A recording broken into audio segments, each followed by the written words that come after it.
Welcome to Walpole Five-0. I'm Chief John Carmichael. Today is April 4th, 2017. And before we get into the logs this week, what I first want to discuss is, a lot of people may not know this, but Deputy Chief McKenzie is probably one of the biggest practical jokers I've ever come to know.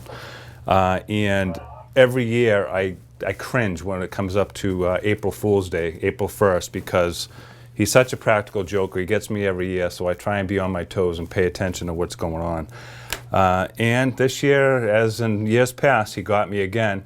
And as you can see, my friend here was in my closet yesterday when I came into my office. I opened my door, and the self-defense dummy was in my closet wearing his hat and glasses, and I got quite the scare out of that. So I just want to thank Deputy Chief McKenzie again for catching me again this year. But after I bumped into my dummy here, I also went to log on to my computer, found my screen upside down. I found my mouse wasn't working because there was tape under it. So once again, he got me very good this year. Years past, I've had air horns under my chair. He put bubble wrap under my cover here for the chair, or the floor covering on the rug, and he gets me every year. So you know what they say about payback, though. I'll get him. But I just want to thank Deputy Chief McKenzie again for almost giving me a heart attack. So getting into the log, first thing I want to mention, Officer Lagoa is going to be doing a video game challenge. He's going to be doing this up at the preserve up on Route 1. And all of the kids up there are going to be invited to come down to the game room and down to the recreational area that they have down at the preserve. And he's going to play them in some video games. Apparently, Officer Lagoa is pretty good at playing some of these video games. So that challenge is going to be coming up. We don't have the date yet, but I will probably next week. I'll put that out because I think we may try and get this done over the holiday week or the week after. So. As far as the kids are concerned up there, I'll let you guys know. I know they're going to advertise that up at the preserve so kids can participate in that. And so want to mention the Walpole Alcohol and Drug Coalition. Last week we had our annual video contest, video and poster. In fact, this is usually orchestrated by Melissa from the Board of Health, and she's done an amazing job with this program. Robin Chappelle started it. Melissa's kind of taken it, and every year we seem to grow, and every year we're getting better videos and better posters, and it's really turned into a really great experience. And DA Morrissey comes every year, as well as members of the schools, members of the police department, and members of our whole coalition, and we get together and we show the videos. And what's really the best thing about this is that it's our own kids telling us what they understand about the drug problems and drug awareness. And they make these videos and posters so that they can make their peers aware of this too. Because, as one of the things I mentioned when I was there, as the chief, I can go over there and I can talk about what we're seeing with drug problems and drug trends and how to deal with it. But at the end of the day, the kids really will listen to their peers. And when they see that they make good decisions and the kids understand this problem, it really does help as far as kids who might initiate to drugs and give them a good understanding of the problems that we face. Great videos this year, and if you have the opportunity, go on to the Walpole Drug and Alcohol Coalition website, and you can view those videos there. Some really great work. So always much appreciated. We did go down to Bird Middle School the next day as well, and we met with Mahoney and Alexia, who Bird Middle students. And they actually came out and they volunteered their time to help show the posters and to help us give out the certificates to the kids and everything. So it was really a great night.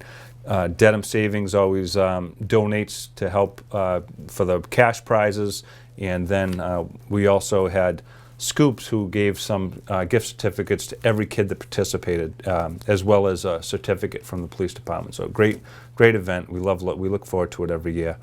So thank you for everyone that was involved with that. Basketball Cop. So last year we started a program called Basketball Cop. It started down in Gainesville, Florida, after a police officer responded to a noise complaint where kids were playing basketball in the street. It was 6 o'clock at night. It wasn't something that was a real big deal. And what ended up happening is the police officer saw these kids that were playing basketball, knows that if, that there's other things they could be doing on the negative side of things, and didn't see a real reason to have to address that problem. It wasn't really a noise complaint or a disturbance of the peace type of thing, because it was just in the early evening. And as a result, the officer started playing basketball with these kids. And ultimately, he brought back Shaquille O'Neal, who was part of that police department as a reserve officer. And Shaquille O'Neal went back and played basketball with the kids, and which was quite the treat, I'm sure, for them. And they started this program called Basketball Cop, and it spread kind of throughout the country. Walpole PD, last year we submitted to them that we'd like to participate. They sent us a basketball hoop. They sent us 5 basketballs. We started late in the year last year before the winter came, but what our plan is to go around to schools or sometimes if it's a fundraiser or that type of thing, we'll bring the basketball hoop out to either a school or to a neighborhood, and we'll bring police officers and we'll shoot some hoops. So far it worked out good last fall, and we plan on continuing this program. This Saturday at 12 p.m. we're going to be playing I think it's the 6th and 7th graders at Blessed Sacrament School who won a recent fundraising event for Basketball Cop. So we're going to go down there and we're going to play them in basketball. So we look forward to that, and hopefully we'll have 7 or 8 officers that are signed up for it, as well as their basketball team. And I believe that's their school basketball team that we'll be playing. So we'll look forward to that. So getting into the log, going back to March 28th, there was a fight at the high school. Officers responded. It came as an out-of-control student that was running around the halls and then out to the back of the school. Ultimately, we ended up locating one individual that was involved in this fight, and we were able to, obviously upset, they just had kind of a crisis situation there. Met with him out behind the school. He ended up taking the rest of the day off, but brought him home, just made sure everything was all right, and then ultimately we ended up reaching out to the second individual that was involved, and peace at this point has been restored with that, but it did cause a little bit of a disturbance at the school that day, and something that was, peace was restored with it upon arrival of the police and with the intervention of the school administration. So it turned out okay. IRS fraud, an individual reported that he received a letter from the IRS reporting someone attempted to file a tax return using a social security number. He was advised of what he should do, and I throw this in there just because of the online crimes that occur, cybercrime that occurs nowadays is just so out of control. So just take every precaution you can to protect your name, your social security number, your date of birth, your personal information, because there are people out there that will achieve this, they'll get this information and they will use that for illicit purposes. This one is a common one where they file tax returns in your name with your name and date of birth, receive that check even in some cases, and take advantage of that stolen identity. So we can never emphasize enough that you got to be careful with your names, date of birth, social security number, all that information. So protect it the best you can. We responded to East Walpole. Section 12 was a person that was out of control, and we were able to transport, this ended up being a juvenile, we were able to transport that person without incident. And as before I've mentioned, the mental health, mental illness issues are becoming more frequent, but our response to it has changed. So like if there's certain circumstances where we can de-escalate that situation, we can get them resources, get them help, then we do that. Again, with the Community Crisis Intervention Team, we work well with a group of stakeholders that have an interest in helping with mental health issues, and that's been a tremendous asset for the department and for the town. On March 29th, we had a harassment issue where several people from a business were being harassed by somebody over another business location. Officer Thayer conducted the investigation on this, and he found that this individual had no basis for why they were harassing these individuals from this company, and as a result, we identified the person who was involved, and we're seeking criminal complaint applications for criminal harassment. And basically in Massachusetts, criminal harassment is a situation that occurs more than 3 times, or 3 times documented incidents where somebody who just continuously will harass somebody, for whatever reason it might be. But if they do that and they continue to do that, we can seek criminal harassment charges, and you can also seek out what's called a harassment prevention order, which is similar to a restraining order that somebody would have as a result of a dating or any substantial relationship. A complaint, we received a 911 call from a over 55 type housing that the person was not happy with their room location. And they were, obviously their rise wasn't a criminal matter, but it's one of those things that I throw those in there just because, sometimes, we think that the only task of the police is to enforce the laws and all that stuff, but there's a lot of other things that our officers do. And sometimes, many times, just restoring the peace or sitting down with somebody that's in some of a type of a crisis situation and helping de-escalate their situation, which is usually important to them. The person who's calling, that situation may sound trivial, but it's important to them. The officers understand that too, and they try to be compassionate with that. An arrest of 42-year-old Norwood man was observed by Detective Sullivan in East Walpole. This individual was basically just driving around neighborhoods. Detective Sullivan followed that individual at one point. They drove up where the castle is, up off of East Street. Detective Sullivan was kind of in tow. He maintained surveillance. At some point, the activity that they were doing raised their reasonable suspicion to believe they were committing a crime, or they could commit a crime. So Detective Sullivan alerted the sector car, who was assigned to East Walpole. That's our Sector 1 car.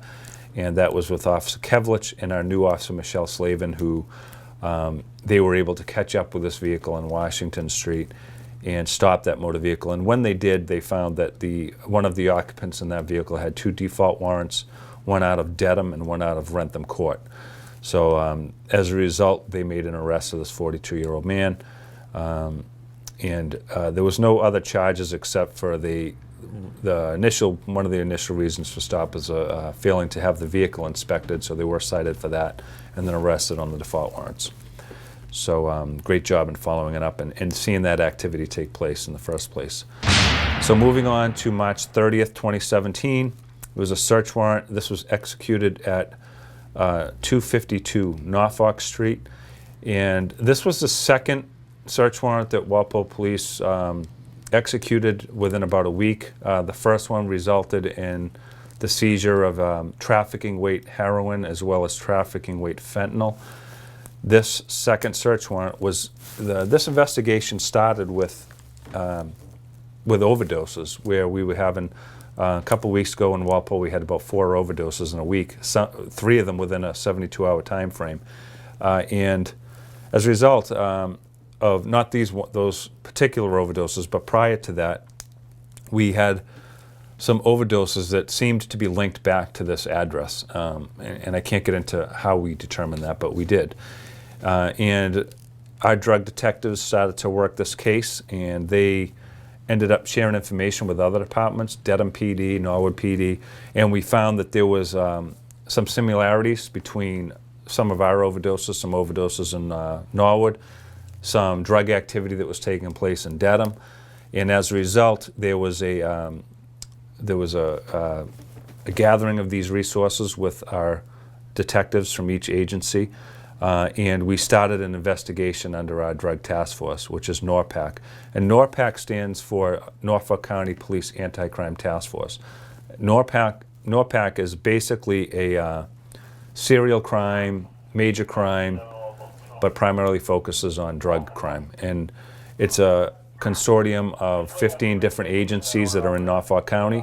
Walpole is part of that NORPAC task force, as is Wellesley, Dedham PD, Norwood PD, Canton, Sharon, Stoughton. So other departments that are in our area that are part of this task force. So we started this investigation. Our detectives, as well as Dedham detectives and Norwood detectives, were able to determine that These overdoses did indeed tie back to 252 Norfolk Street, two of which actually were fatalities. And what we also learned was that they were distributing what appeared to be oxycodone 30 milligram tablets or pills that were out on the street. What we actually found out was that they were not actually OC30s. They were fentanyl that were pressed into pills and stamped in, that make it look like oxycodone 30s. So as a result, this investigation takes place. Detectives were able to seek and obtain a search warrant. During the investigation, we also learned that there could be firearms in this home. So what we sought was a no-knock search warrant, which basically means, you know, when the police execute a search warrant, they announce their presence before they enter. For a no-knock, there is no announce and enter, it's just enter. And as a result, we brought in Metrolec SWAT, and our Officer Lagoa and Officer Crown are involved in Metrolec SWAT, so they were involved in making the entry so that they could secure that scene prior to detectives moving in. And Metrolec SWAT did an absolutely amazing job, made safe entry into this home, secured the scene, and were able to allow detectives to move in.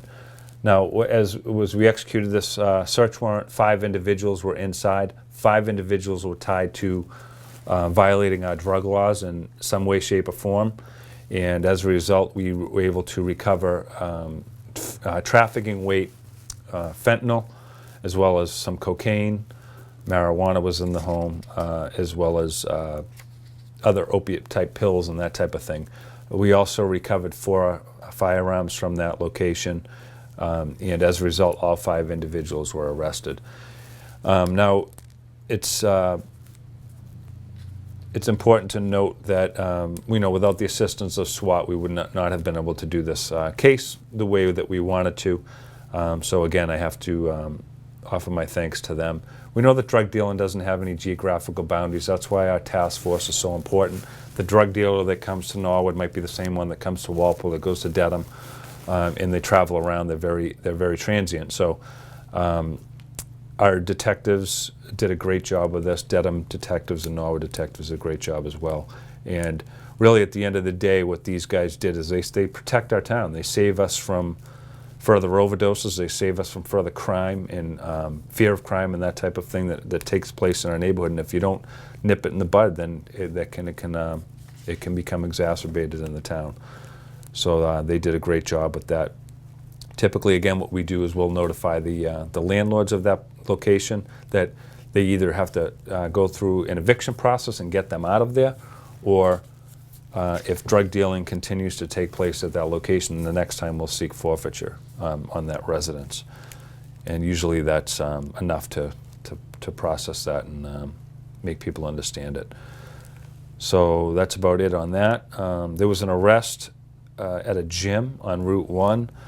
This was, these 2 men got into an argument over gym equipment. Apparently, one thought that he had the equipment and the other one didn't agree, so they got into an argument. At some point, one individual threatened the other individual with a firearm, said that he had a gun in his motor vehicle and that he would use it. So this the victim called 911. We responded down there, and it turns out that we escorted this person out of the gym. The gym did not want them in there. And we conducted a pat frisk of that individual, as well as search of the vehicle for any firearms.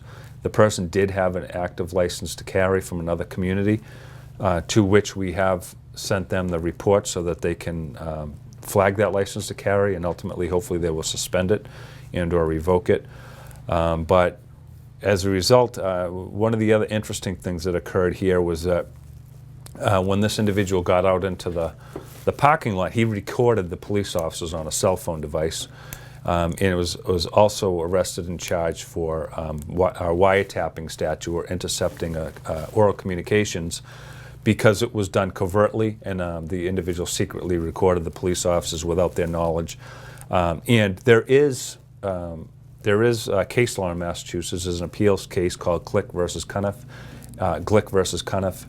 And that is where it involved Boston PD, where they were being recorded by somebody openly, and there was an arrest. But we lost that case because Basically, it said that you can record police officers in public in the performance of their duties, but as long as they know. So you still can't, Massachusetts has two-party consent. You can't record people without both parties knowing about it, or making some overt act showing that each person knows about it. And sometimes, the way we look at it is you try and look at it as if somebody has a cell phone. It is a recording device, and you have to assume that they are recording. And that's usually the stance we take. However, in this particular case, it was certainly secret and covert, and as a result was charged with that. This individual will also be charged with terroristic threats, as well as assault. When you tell somebody that you have a firearm, you're going to use it, that is an assault. And the terroristic threat charge is basically under the bomb threat statute, but he's in this building, he's in a gym, he tells somebody that he has a firearm, it's in the parking lot, and he's going to use it against this particular individual. And that's a 20-year felony in Massachusetts, so this individual will be charged with that as well.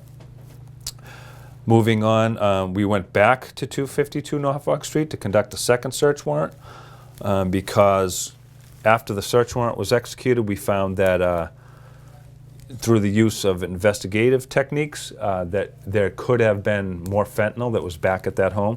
So we had to go back, establish enough probable cause, enter again. We received a second search warrant, went back, and we did recover another amount of fentanyl that was in the home. And important to note that I've mentioned this before in Walpole Five-0, but fentanyl is a very dangerous substance. It's transdermal. It'll go through your skin. If you inhale it, if it's very light, it can float through the air. It can kill you. And our officers, our SWAT teams, our officers, our detectives, all of us, when we went in that home, we were covered up with gloves and masks and everything so that we weren't subjected to that dangerous drug, which could and has caused serious illness and even overdoses with police officers responding or other first responders. So moving on from that, a protective custody on Route 1. Unfortunately, the man was a homeless man from Boston. He was intoxicated at a Route 1 business outside, kind of wandering around, milling around, and also had some open containers of alcohol. So as a result, it was a very cold night. This individual is obviously, he was homeless, didn't have anywhere to go at the time. The officers placed him under arrest for the open containers and under protective custody for his intoxication. And ultimately, the next day he was transported into Boston for some other issues that he had in there. So that's all we have in that. April 2nd, a shoplifting. This was at Walmart. This individual, female, was reportedly was stealing jewelry as well as clothing.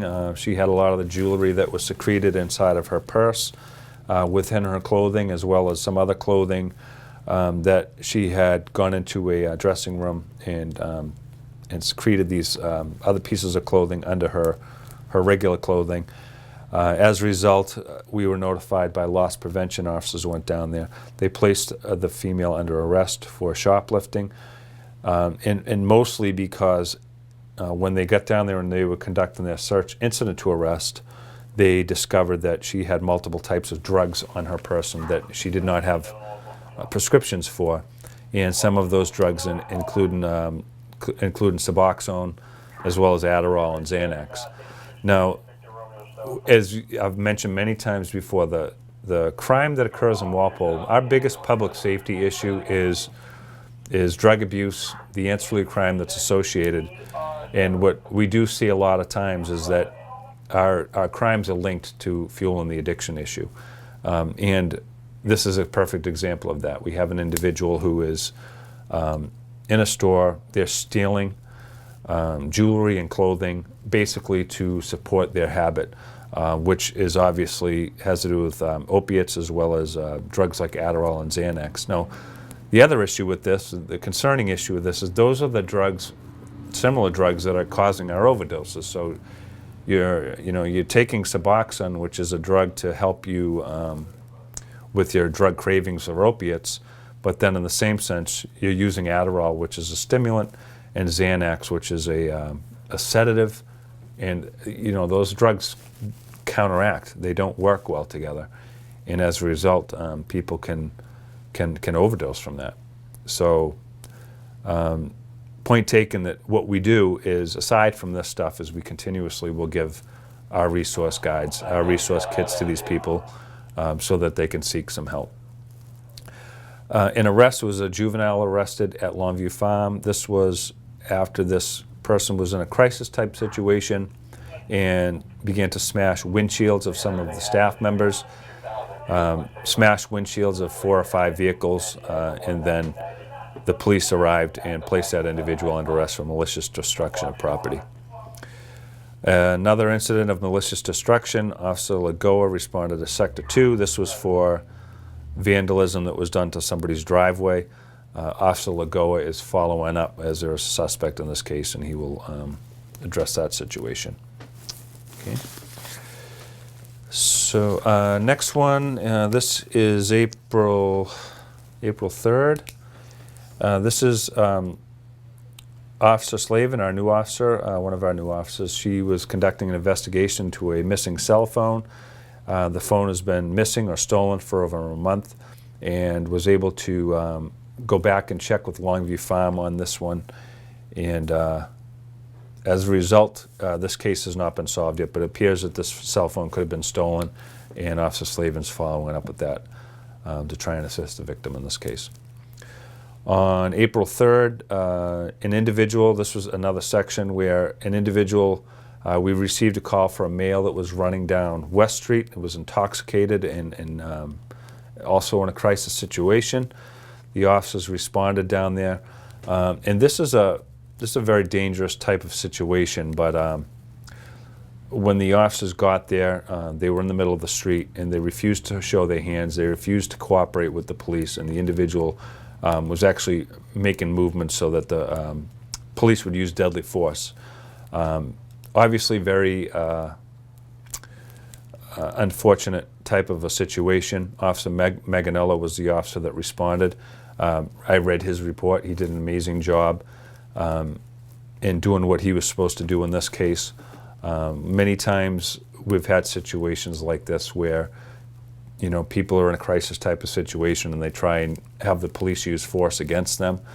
And in this case, that's what happened. And Officer Maganello showed amazing restraint and great training in his response to this. So he did a very good job. And at the end of the day, we got this individual placed in custody, and we were able to transport them and get them some help. So great job by Officer Maganello. Then on March 4th, we had a report of an overdose. Ironically, this individual was had just come here from Florida, been driving all day. A couple hours before we got the call for this overdose, we received a report that there was an erratic operator. Our officers located that person. They pulled them over. They checked out okay. It was clear that this person had been driving all day, coming up from Florida, and was very tired. But made sure that that person got home safely.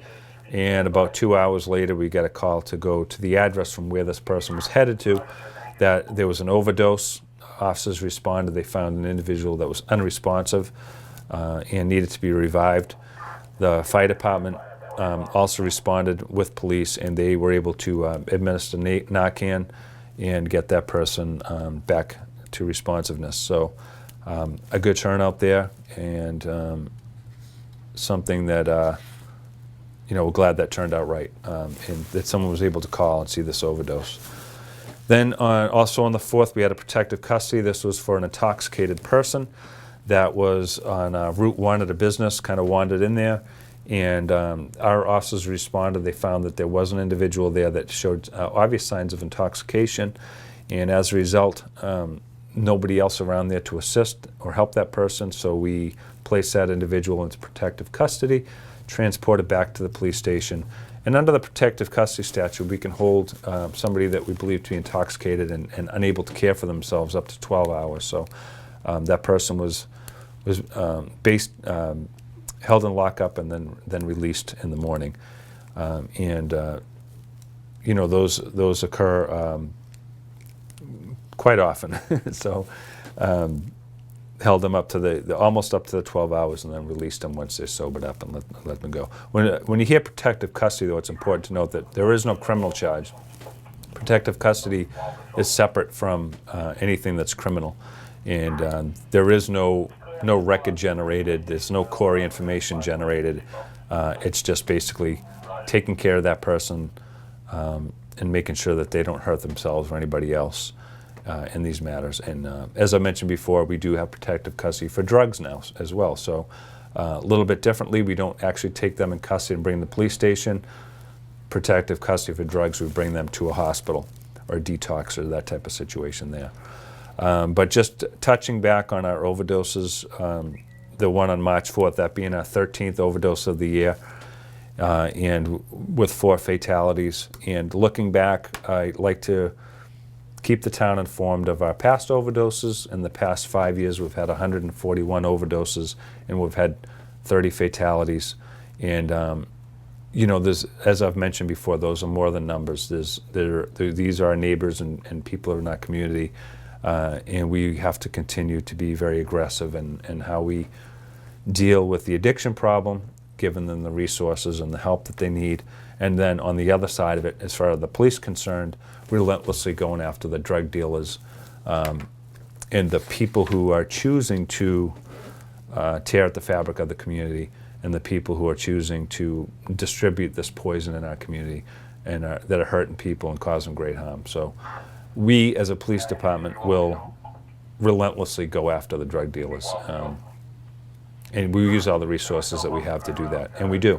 So going forward, you know, it's important. We continue to work as a community, keep the community aware of what's going on, and try and deal with this problem and start getting that trend to start going downwards, because we're still going up. So that's pretty much it for today. Thank you for joining me with Walpole Five-0. Thank my co-worker here today too. Thanks, Deputy Chief McKenzie, and I will get you back. Thank you.